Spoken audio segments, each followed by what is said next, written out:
It's not how long you stay, it's how much love you leave behind. The letting go,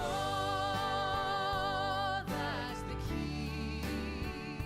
The letting go will set you free. The tighter you hold on, the harder it goes. The more you let go, the tighter you hold on, the harder it goes. The more you let go, the easier it goes.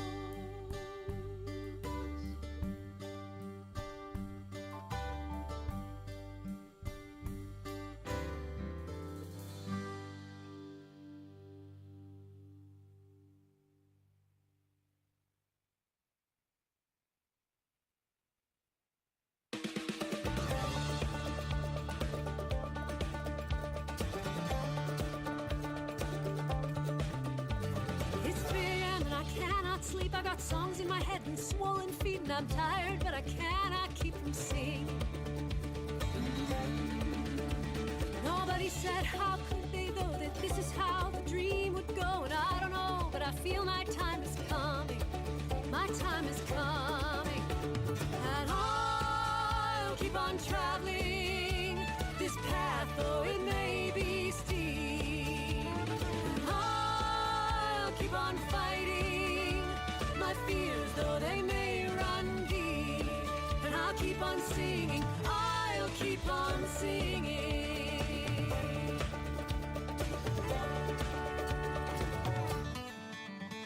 It's 30 feet up in the air, and I'm standing on a wire somewhere between the ground of safety and the heavens.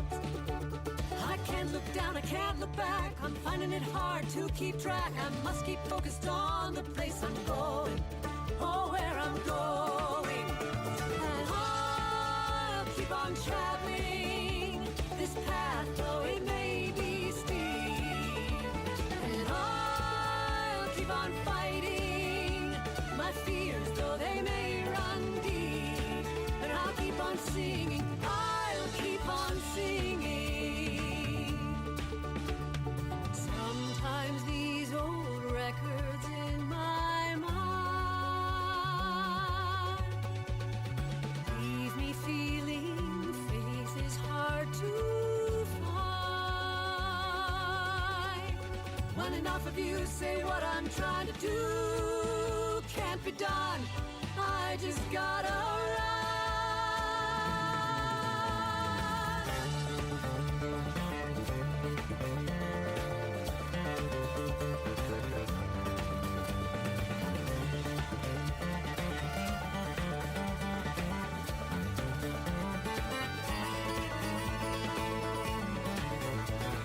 I'll keep on fighting my fears, though they may run deep. I'll keep on traveling this path, though it may be steep. And I'll keep on singing, I'll keep on singing. I'll keep on traveling this path, though it may be steep. I'll keep on fighting my fears, though they may run deep. And I'll keep on singing, I'll keep on singing. I'll keep on singing, I'll keep on singing. I'll keep on singing, I'll keep on singing.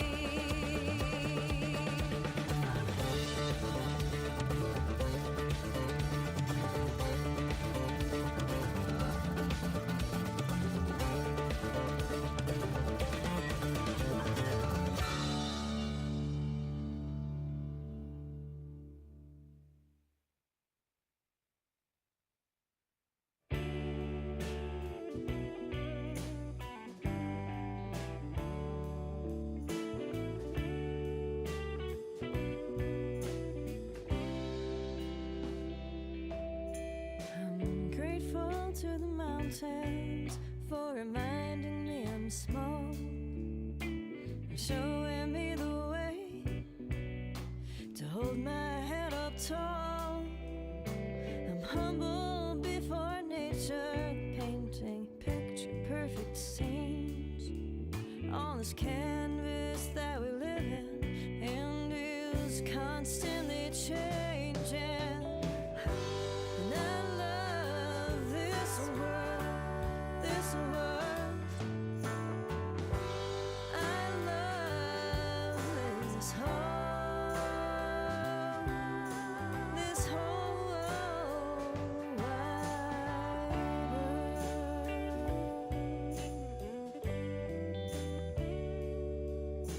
I'm grateful to the paper and the pen with which I write, for being midwife to my thoughts, bringing them to life.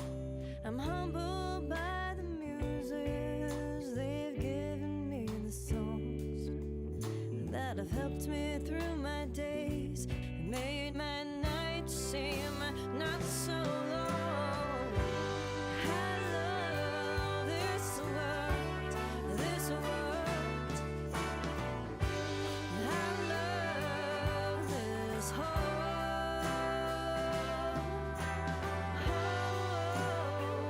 wide world.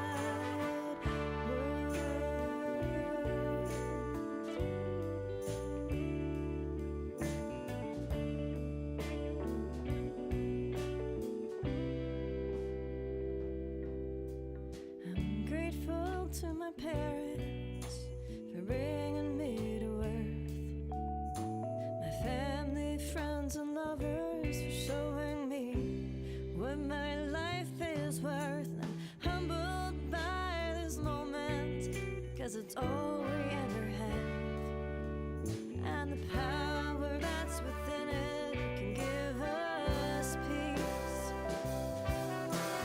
Peace and I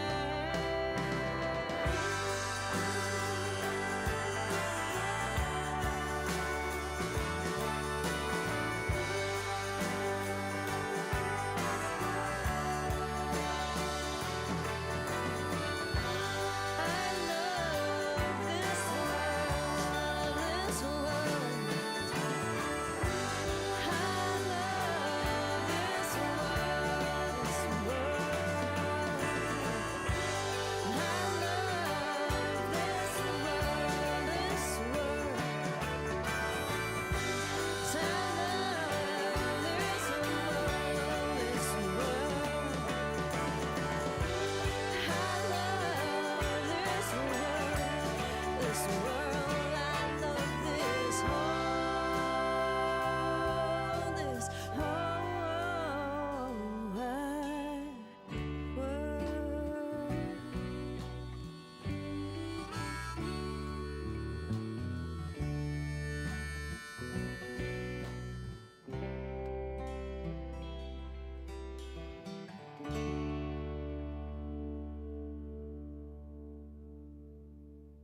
Hey, good morning, everybody. It's the last Sunday in June, and we're so excited to welcome Eden Rosenberg and her brand new guitar, Carlisle. Yeah, she's going to do a variety of tunes today, including some classics and some originals. So let's welcome her. Yeah. Thank you. Give me a 1-2. Huh? Give me a 1-2. Okay. 1, 2.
Eden Rosenberg, everybody.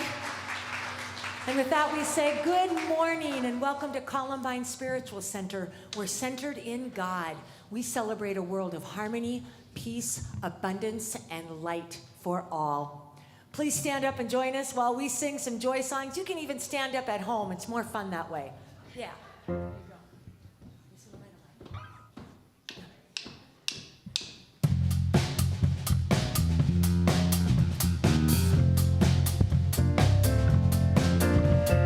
This little light of mine.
sin. There is harmony in the home.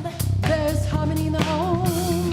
When there's harmony in the home, When there's harmony in the there is home, honor in the nation. there's honor in the nation. There's honor in the nation. There's honor in the nation. Peace In the world, no more living in fear. We're gonna let it shine. No more living in fear. Yes, especially now. We're gonna let it shine. No more living in fear. We're gonna let it shine. Let it shine. Let it shine. Gonna let it shine, shine. Everybody say, shine, shine. You know you want to. Shine, shine. All around the world. Shine, shine. All my brothers and sisters. Shine, shine. Everybody say, shine, shine. Shine, shine. Shine, shine.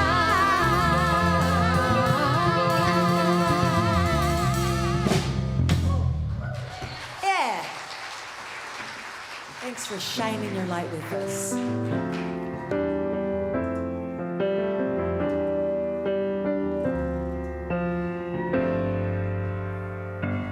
I am a radiant light of God. I shine the light of love. I am a radiant light of God. I shine the light of love. And when I stumble, I live by the light of my faith, shining both night and day, shining both night and day. I am a radiant light of God. I shine the light of peace. Shine your peace. I am a radiant light of God. I shine the light of peace. And when I see your face, I see God's light guiding you on your way, guiding you on your way. I am a radiant light of God. I shine the light of beauty. Shine your beauty. I am a radiant light of God. I shine the light of beauty. And with conviction so strong, I know that now is the time to pray. Now is the time to pray. I am a radiant light of God. I shine the light of wisdom. I am a radiant light of God. I shine the light of wisdom. Let's go back to 11. Let me break it down. I am a radiant light of God. I shine the light of love. Shine the light. I am a radiant light of God. I shine the light of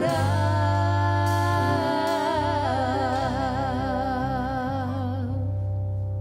Thank you for shining with us. Be seated, please. We're going to prepare our hearts and minds for prayer and meditation. And in honor of our message today on unity and Hinduism, we do a little kirtan.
Sidoham,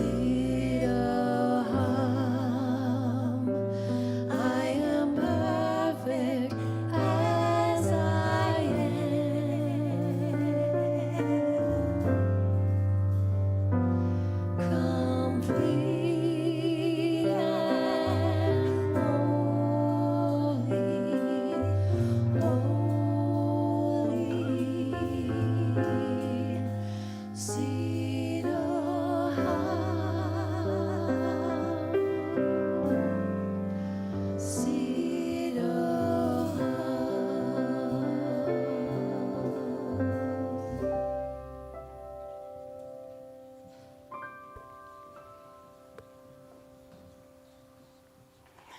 And now is the time to pray, so I invite you to take a deep breath with me.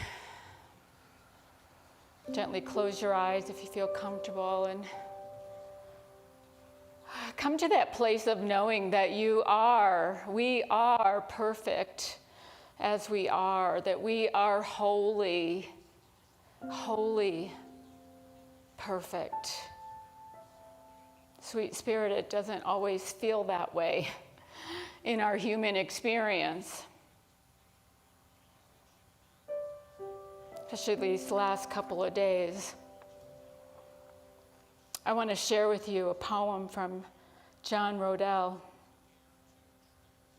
poet, author. He says, "Whenever I feel helpless in this overwhelming world, I become a helper. Oh, oh, my love. On the days when it feels like I have no power, I serve others. You see, whenever I wash the world's feet, my hands immediately stop shaking, and I know peace, and I reclaim my power, and I get back to work." And so, Spirit, in this moment, in this sanctuary, and for all of those of you who are online, we reclaim our power. We reclaim our wholeness. And we get to work on what is ours to do. No matter what is going on in the world, we have this inner light within us, this divinity within us, this love's presence within us that is longing to come forth, longing to express, longing to be more of itself, longing to be shared with the world. And that is ours to do, constantly invited. And so we share that with this community. We share it with our inner circles. We share it with the world. We share it with everyone on our prayer list, every prayer request in our prayer box, bringing that light, bringing that love to every situation that doesn't feel whole, that feels limited in its humanness, knowing that in its absolute divinity, it is perfect. And we invite you to contemplate that inner power that you have within you and what is yours to do as we rest together in the silence.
see it all.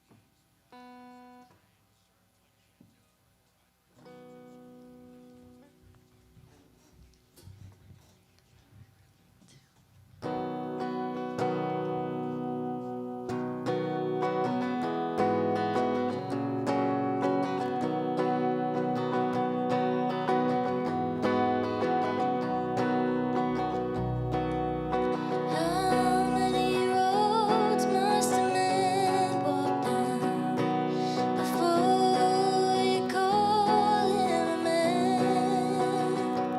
Yes, and how many seas must a white dove sail before she sleeps in the sand? Yes, and how many times can the cannonballs fire before they are forever banned? The answer, my friend, is blowing in the wind. The answer is blowing in the wind.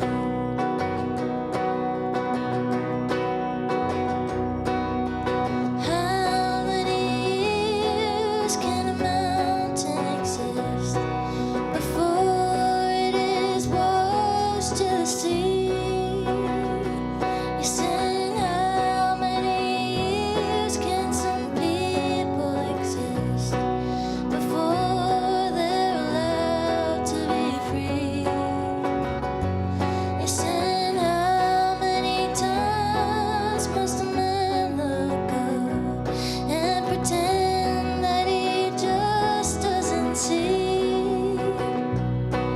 The answer, my friend, is blowing in the wind. The answer is blowing in the wind.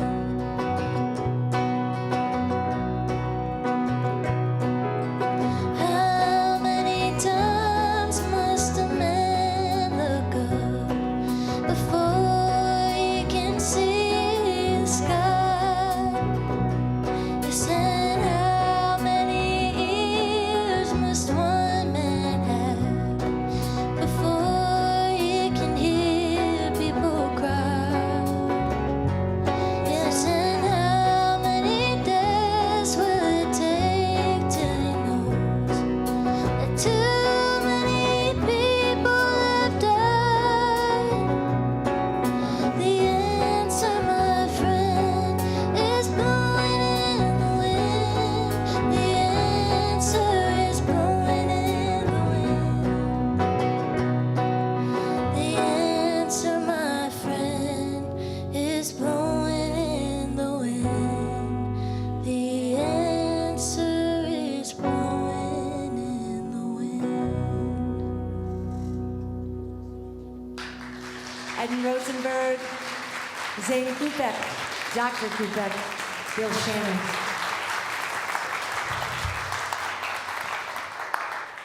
Thanks, Eden, for being here. Appreciate you, Zane, Bill, Janice, the music team. This week, my husband Kevin had a friend come through Denver, and he hadn't seen him in many years, and he asked if we could get together for dinner. I had never met him. He brought his wife and his daughter's name's Molly.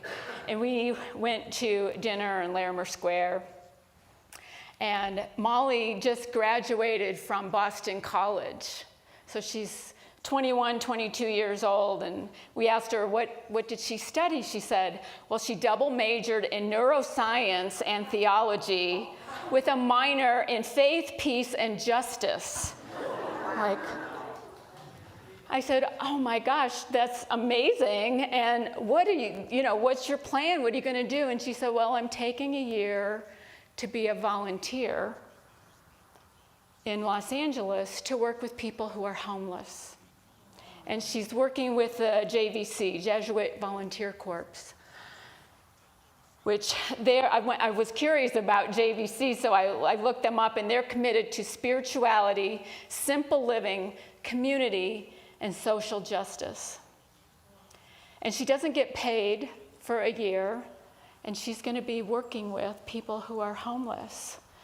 And I just said to her, you give me so much hope for the future. Somebody with your credentials who's going to do that kind of work for a year gives me hope for the future. We need hope. We need hope for the future. So I am so glad that Columbine, and from all of your feedback in our focus groups, wanted us to look at other faith traditions, to look at different religions, and for better understanding, for greater awareness, to see how alike we are instead of othering them and making them different and wrong. We embrace our similarities and celebrate the differences, because the differences are variety. We want to remove those obstacles that stand in our way. Our ego wants us to say our path is the only path. Our path is the best path. Our path, everybody should do it our way. But that's not how the world is.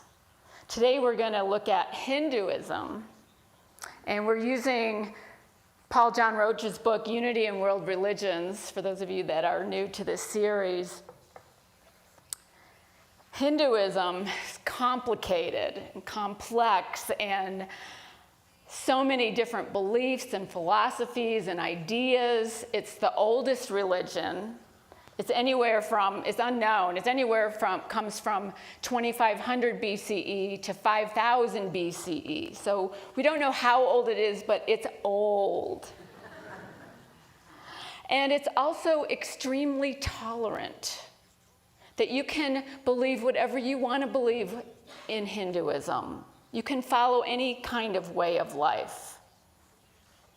It's the third largest religion on our planet, with about 1.2 billion followers, about 15 or 16% of the population. And today we have one of our newer voting members, who has had a lot of experience with Hinduism. And so I'm going to invite Kathleen Maynard up to tell you about her experience with Hinduism.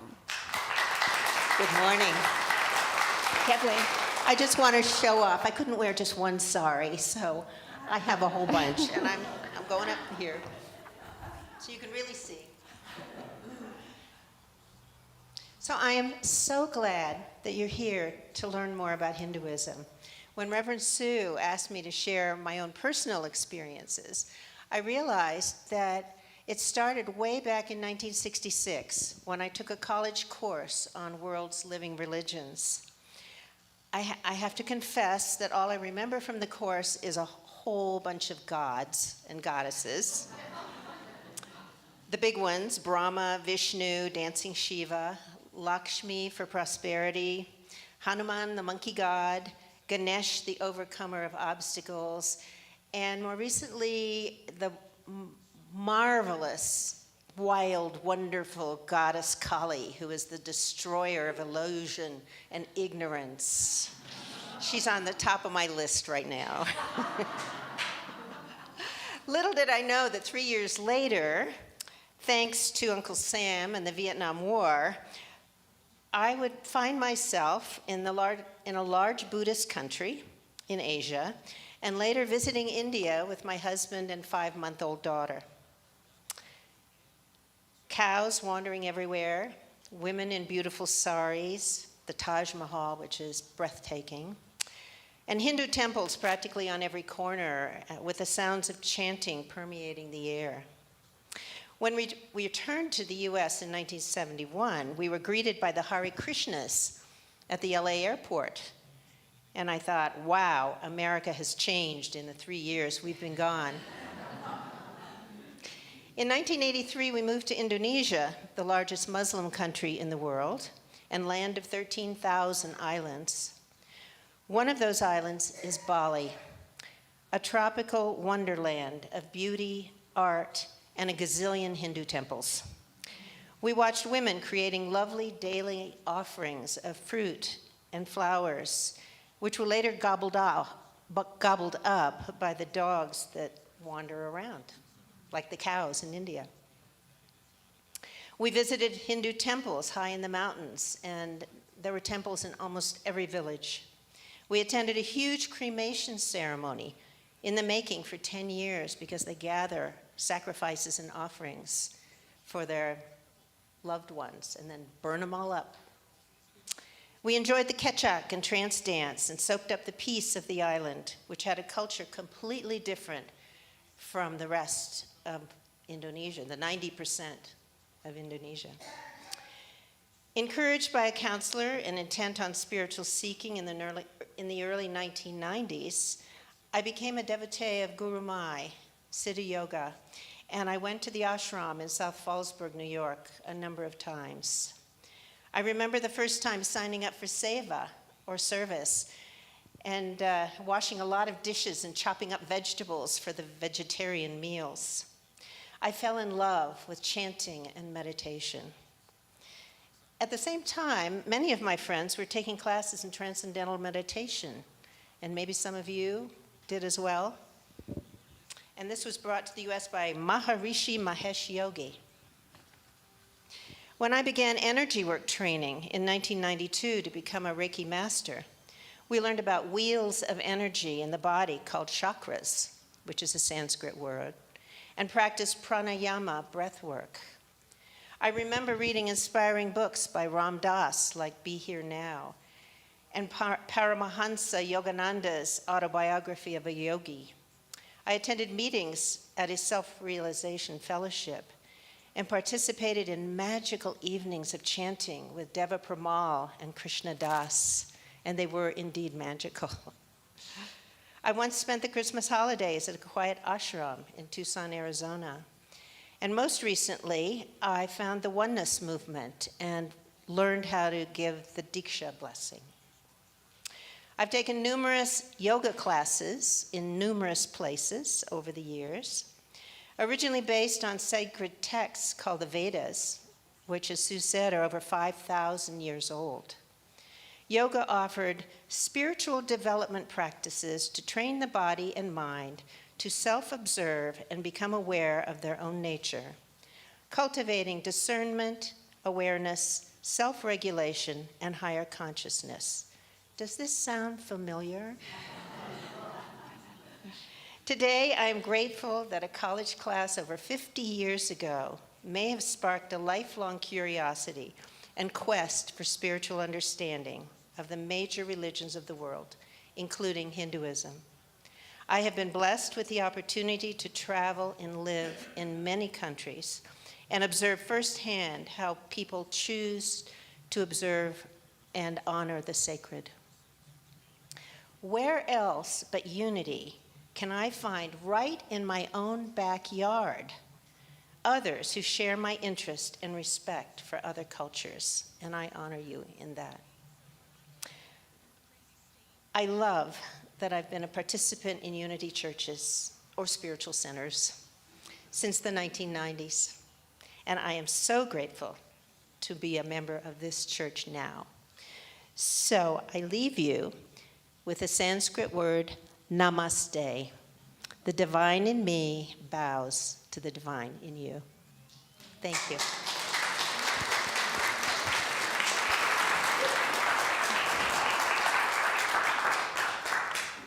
Thanks, Kathleen.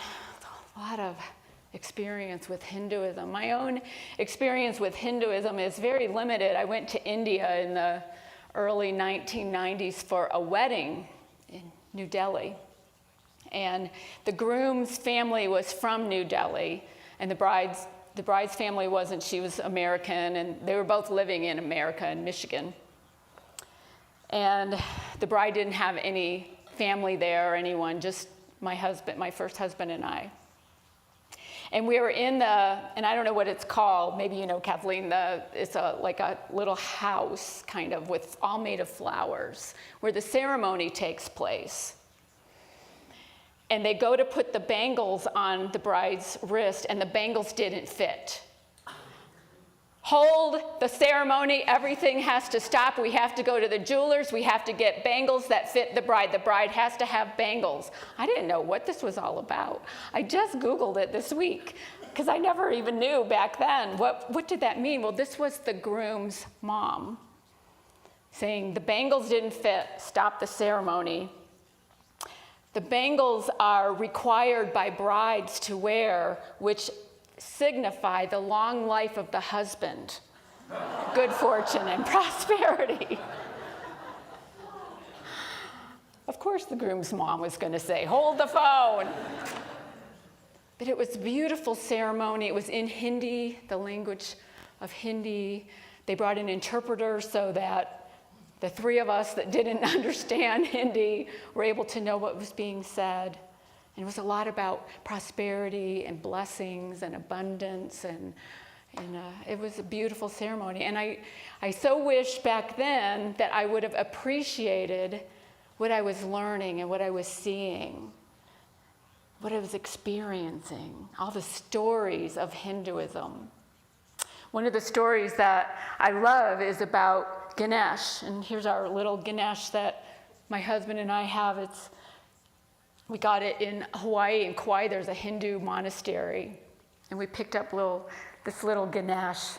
Ganesh is the child of Shiva and Parvati, and Parvati Kathleen's mic, wanted a child. And she was about to take a bath, so she formed this child out of the dirt off her body and told him to guard the bath because Shiva was known for barging in on her during her bath time.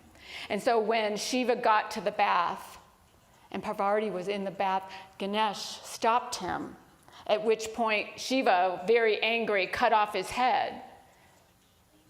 His mom comes out of the bath and is very upset about this. My child, what have you done? And so Shiva says to his servant, go get another head, the first head you can find that is facing north. And they brought a head back, and it was the head of an elephant.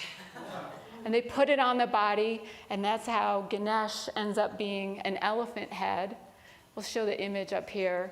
There's Ganesh, Lord Ganesh. He's got 4 arms. There's lots of different stories about how he came to be, and there's lots of different pictures of him. Some he has 8 arms, some he has 12, but in this one he has 4. One has a sword to release obstacles, to cut off those obstacles in their path. Another hand has a rope to rope us in to our higher calling. Another is holding sweets, because when you live a spiritual life, it's sweet. And the other hand is giving a blessing. Ganesh is called upon whenever we have obstacles in our way, whenever we're going to start a new endeavor, whenever we're going to start something new, whenever we need wisdom. He's known for being wise. Another one of the deities is Kali, as Kathleen mentioned, and I just love her. She's fierce. She's this dark blue woman. I don't have a picture of her. I wish I had a picture of her to show you, but she's dark blue and her hair's a tangled mess, and she's got 4, sometimes she's got 4 arms. One arm is holding a sword, a bloody sword, or axe. The other's holding a severed head, and the head represents the illusions that we need to sever. Sever those illusions. Get rid of ignorance. She's fierce and fiery. And she doesn't want us to spend 1 second being someone that we didn't come here to be, not being our true self. She's fiercely in love with truth and fiercely in love with us being our true selves. She's fiery. And if you think about fire, fire can burn, but it also can melt and soften and open hearts. And Kali is that amazing combination of both, that divine feminine that can be fierce and loving, the mother of the universe. These are just two of 33 million gods and goddesses in Hinduism. But I love how, if you read Reverend Paul's book, Unity in World Religions, and any of the readings that I did in preparation for this today, is that while there may be thousands or millions of gods in Hinduism, there's really just one. Kind of hard to take that in, but every god or every goddess is an aspect of the one. Brahman is the ultimate transcendence. There's really just this one God. And each of these goddesses or gods represent different challenges that we go through in life, or different questions that we may have in life. They are different aspects of us. Very similar to unity in that we have divine ideas, we have the 12 powers, we have attributes of spirit. There's one spirit, but look at all the expressions of spirit that there are. There's just one,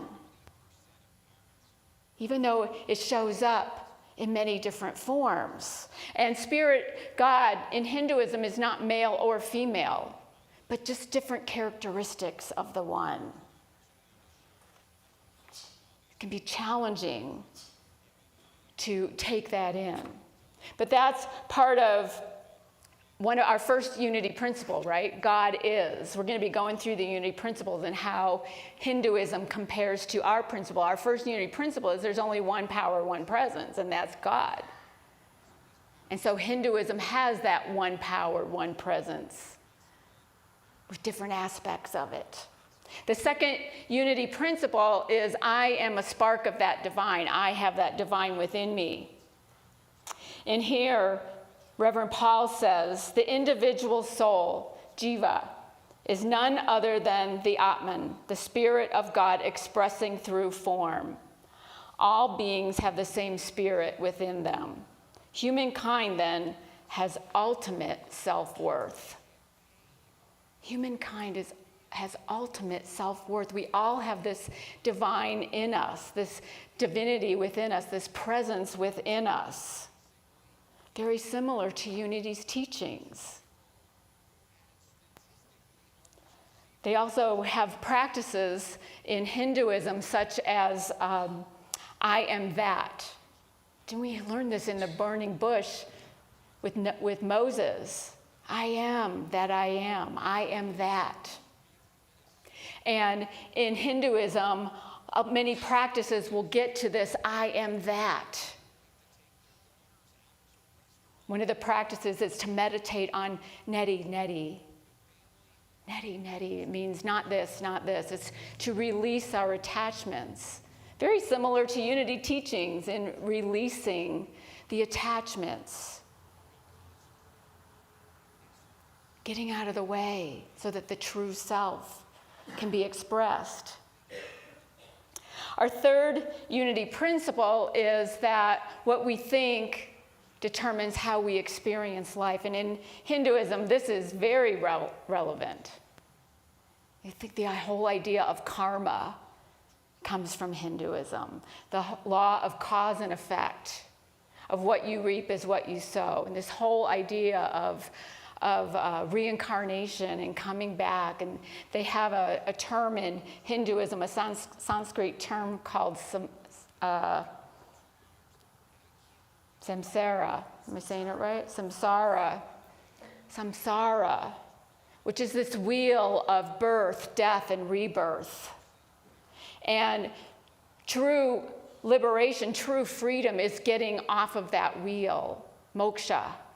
Getting off of that wheel and no longer going through all those cycles. Very similar to unity teachings in that get out of our patterns. We have these patterns of behavior that each of us subconsciously or unconsciously follows when we get triggered. We want to get out of that pattern, get out of that wheel.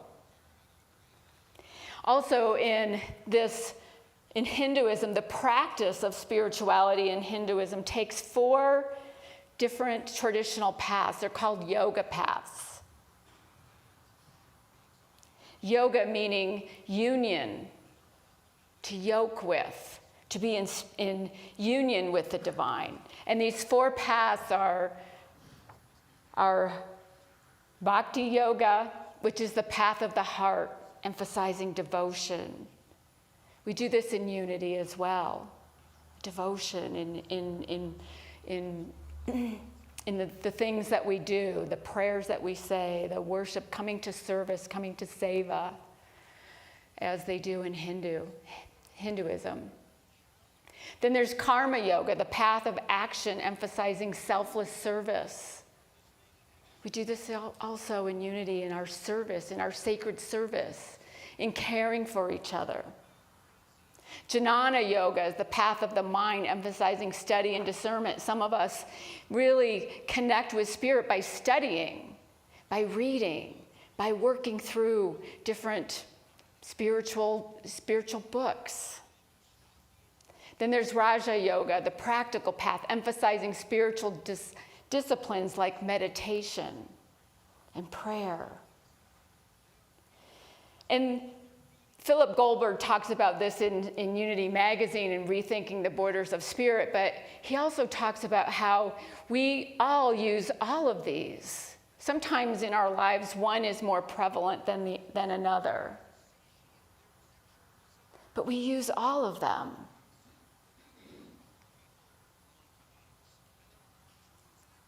They can be used with any religion, and he calls it a trans-faith orientation.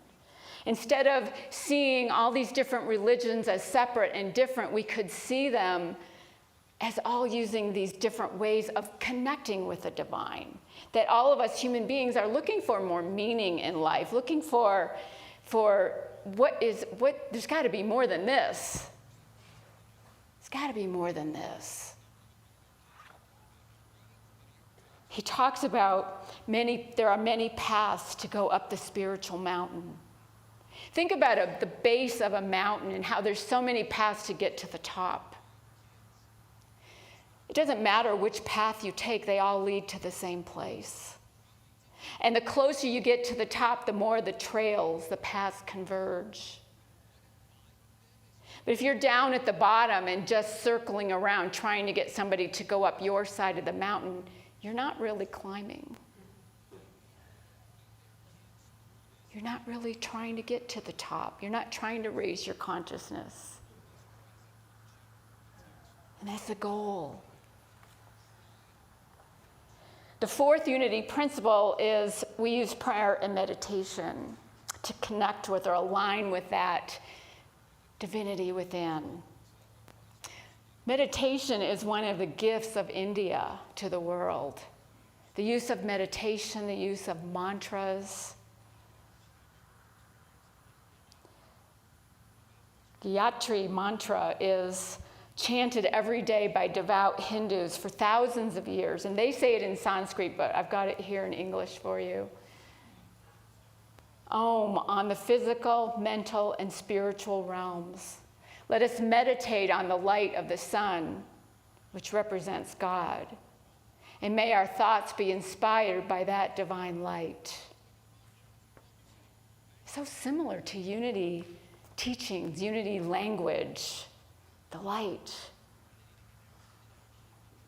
And Om, of course, comes from Hinduism, which is the essence of all spiritual practice and awareness. It's an essential affirmative impulse of the universe. And the 5th unity principle is it's not enough to study this and learn it. We have to act on it. We have to do something about it. And this is the karma yoga. This is that selfless service that we talked about. The seva, the social justice. This is a way of life for many Hindus. Gandhi is an excellent example of karma yoga and his selfless service to free the Indian people from the British rule. And of course, Gandhi was a big influence on Martin Luther King Jr., the civil rights movement. Gandhi is said to have read the Bhagavad Gita. I always trouble with that word every time. Bhagavad Gita and the Sermon on the Mount every day to inspire him. He says, live as if you were to die tomorrow. Learn as if you were to live forever. The words of Gandhi. So are you living as if you were to die tomorrow? Are you living full out?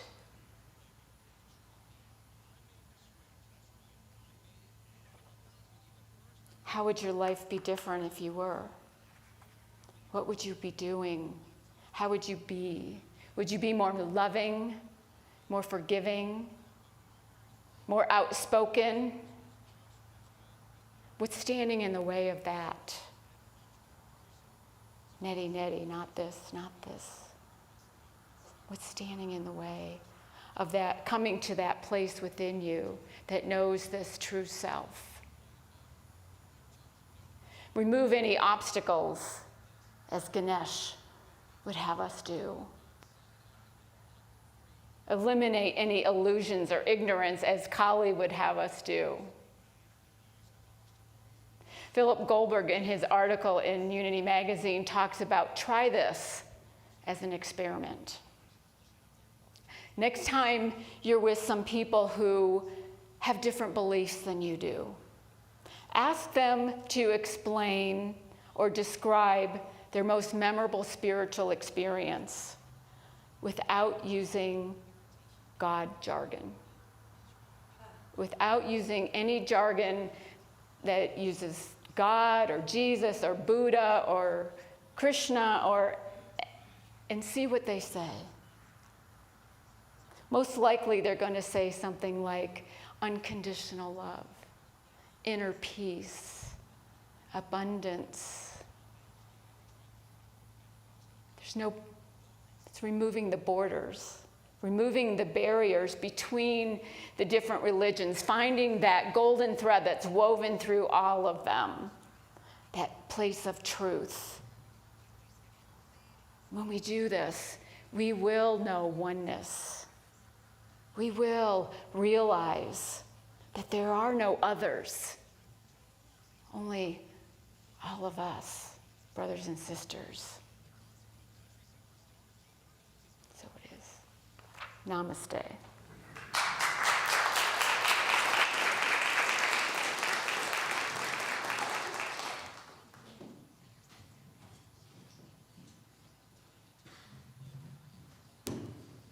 Thank you, Sue. It's awesome. We're going to bring Eden up for another song. This one is one of her originals, and you might want to tell us where we can hear you play more than this. I'm around. Nothing planned right now, but I'll keep you updated. Okay, good. I wrote this song when I was 16 in 2016, when a lot of things were going on. I think it's relevant today. So.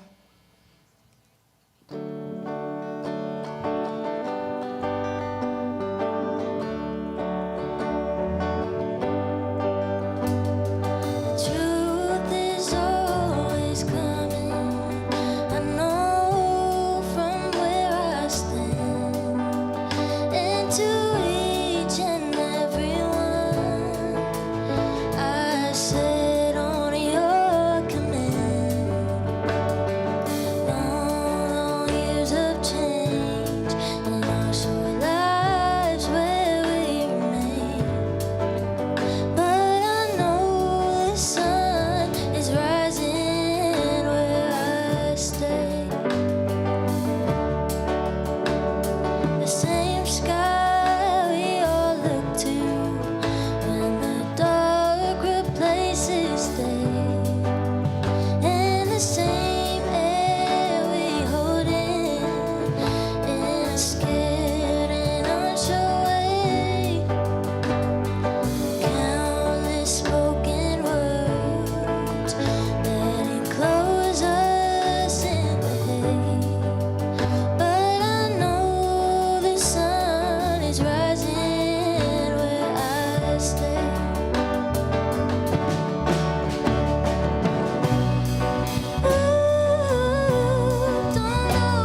certain what each day holds in store. I keep count of all the goodness, hoping one day there'll be more. Every ounce of freedom shows us we can't be told away. And I know the sun is rising where I stay.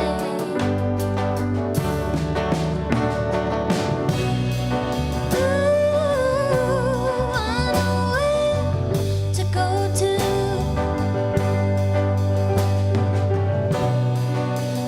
Ooh, I know what I feel. For every match that sparks the storm, my color's on its way. And I know the sun is rising where I stay. Yes, I know the sun is rising where I stay.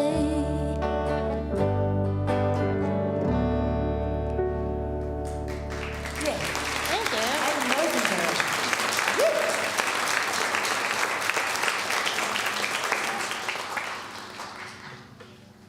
Thank you so much, Eden and Zane and Bill and Janice. This is our purpose statement, and I invite you to think it along with me as I speak it. At Columbine Unity Spiritual Center, we commit to increasing our spiritual awareness, diversifying our community, manifesting our highest potential, and positively impacting the world. And if this message resonates with you, we invite you to support us in this. One of the ways that you can support us, besides your time and your talent, is through your treasure. And so this is the time in our service when we do, this is a time for our offering. And we will, you have several different ways that you can help us with this, support us with this. One is in the sanctuary. We will have, after we do the offering blessing, we will pass the bags around. But also you can text to give, and you can create an automatic withdrawal for giving. There are a lot of different ways. And if you can't capture this information instantly on this slide, know that it's available to you out in the lobby. So please join me in our offering blessing. God's love has always met and will always meet all my needs. I give freely, I receive abundantly, and I am grateful. And I did jump past the screen for the website. So there's so much information you can gather from the website. You can find out about our activities, you can sign up for them, you can just learn more about what's happening here. Scott's retirement party, today, 5:30, Foss Hall. Be there. Enough said. The art show. How many of you made it to the art show last weekend? Oh my goodness. Lisa Tusignan is up in the sound booth, and Lisa organized this. Thank you to Lisa. And to all the artists that showed us their brilliance. We have a potluck coming up on July the 9th, and Janice wanted to jump in with a little message about this. Yeah, just to say that Marcy Baruch and I are putting together a little tribute show. It's called Girls Like Us, and it's about Joni Mitchell, Carly Simon, and Carole King. So we'll just be doing one set that night and some nice, fun icebreakers. And we hope you'll all be there. It's one of the only chances to hear Marcy and I together this summer. So we hope you'll come. And details of that potluck are in the update that was emailed out on Thursday. So if you have any questions about that, it does start at 5 o'clock, and Bob Malone is hosting that for us. Thank you so much. Colorado Feeding Kids is one of the ways that we serve in the community. And if you would like more information about this, you want to check in with either me or with Janice, and just find out more about how we serve our community through this one particular means. our prayer chaplain today, Carolyn. And Carolyn, where would you be? Right in this area. So if you would like to have a prayer, if you'd like some support, or you want to celebrate, Carolyn is available for you. And then we have a special surprise for you today. Summer camp hosted by Jeannie Oliver, the brainchild of Jeannie Oliver, our youth and family ministry director, was last week. It was awesome.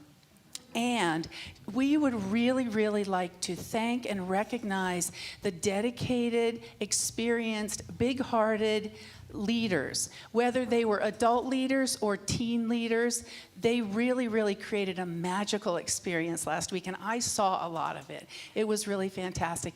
And we would like to welcome the children in right now.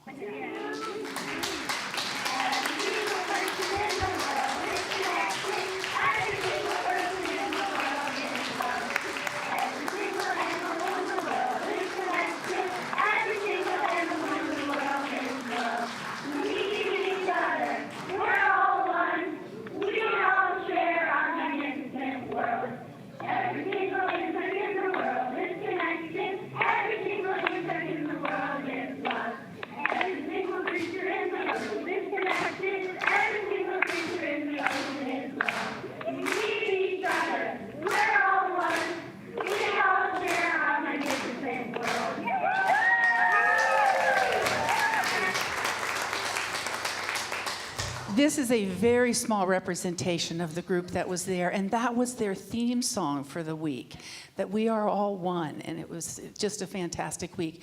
We would like to take this time to give our blessing for the children. It's up on the screen in case you don't know the words. The children too, but especially for our volunteers that spend hours and hours and hours, and our teenagers and young adults are not here that help, but these teachers are just amazing.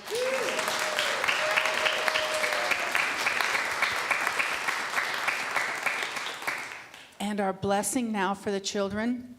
We love you. We bless you. We appreciate you. We see the Christ you are. Thank you. And if the children would like to sit Let's for a stand moment. on up and sing our peace song. Come on up, Rachel. Ah, yes.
Surrounds us, the love of God enfolds us, the power of God protects us, the presence of God watches over us.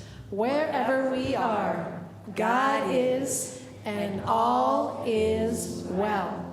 Whew. Amen. Thank you, everybody. When there's beauty in the soul, When there's beauty in the soul, there is beauty in the person. there is beauty in the person.